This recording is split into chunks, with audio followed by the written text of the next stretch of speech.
सुप्रभात बच्चों। आज हम नंबर अर्थात वचन के बारे में पढ़ेंगे।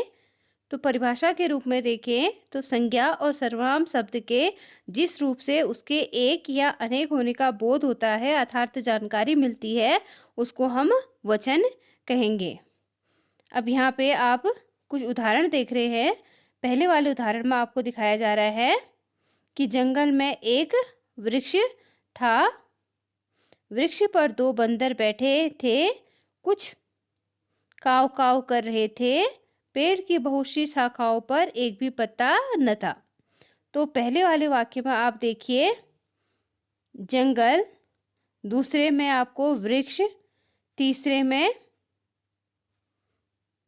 पेड़ और पत्ता। तो इन सभी से आपको पता चल रहा है कि ये संख्या में क्या है, केवल एक है। तो ये हमें एक वचन का बोध करा रहे हैं अर्थात इनसे हमें एक वचन की जानकारी प्राप्त हो रही है।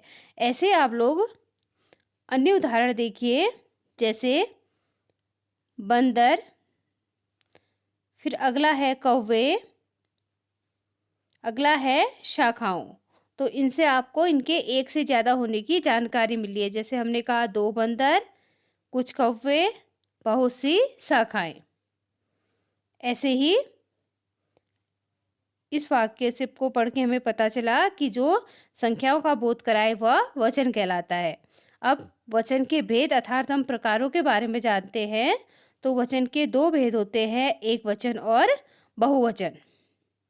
अब जहाँ पे हमें एक वस्तु के बारे में पता चले तो वो एक वचन होगा, जहाँ पे एक से ज़्यादा के बारे में पता चले तो वह बहुवचन होगा।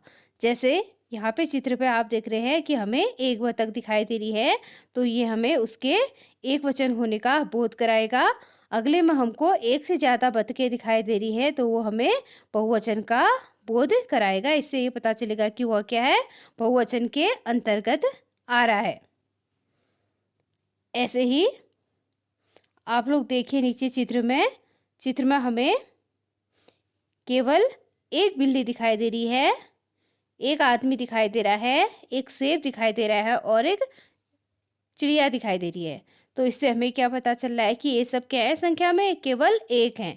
तो इन चित्रों से हमें ये पता चलता है कि जो संज्ञाएं केवल एक होने का बोध कराए अर्थात एक की जानकारी दे तो वो सभी एक वचन के अंतर्गत होंगे अर्थात वो एक वचन के उदाहरण होंगे। तो अगर हम परिभाषा के रूप में देखें तो संज्ञा अथवा सर्वनाम शब्द संख्या में केवल एक होने का बोध कराते हैं तो वो एक वचन के अंतर्गत आते हैं। ऐसे ही कुछ अन्य उदाहरण देखिए। गाय दूध देती है, लड़का दौड़ रहा है, तारा निकल रहा है, मैं पढ़ रहा हूँ, झंडा लहरा रहा है, तू बैठा है। तो पहले वाले वाक्य में गाय, दूसरे वाले वाक्य में तारा, तीसरे वाले वाक्य में झंडा, चौथे वाक्य में लड़का, फिर उसके अगले वाक्य में देखिए मैं, और आखिरी वाक्य में है तू। तो इन वाक्यों से वाक्य में जो ये शब्द आए हैं गाय, तारा, झंडा, लड़का, मैं, तू, तो इन शब्दों से आपको केवल इनके संख्या में एक ही होने का पता चल रहा है। तो इससे पता चलता है कि जिससे हमें संख्या के एक होने का पता चले वो एक वचन के अंतर्गत आएगा। तो अगला देखिए आप बहुवचन। अब बहुवचन क्या है, जो संज्ञा या सर्वनाम शब्द संख्या में एक से अधिक होने का बोध कराते हैं अर्थात उनके एक से ज़्यादा होने की हमें जानकारी प्राप्त होती है जिन शब्दों से, तो उनको हम बहुवचन के अंतर्गत रखेंगे। जैसे आप लोग यहाँ पे चित्र पे देख पा रहे हैं, चित्र में दो बिल्लियाँ दिखाई गई हैं। ऐसे ही कुछ आदमी दिखाए गए हैं।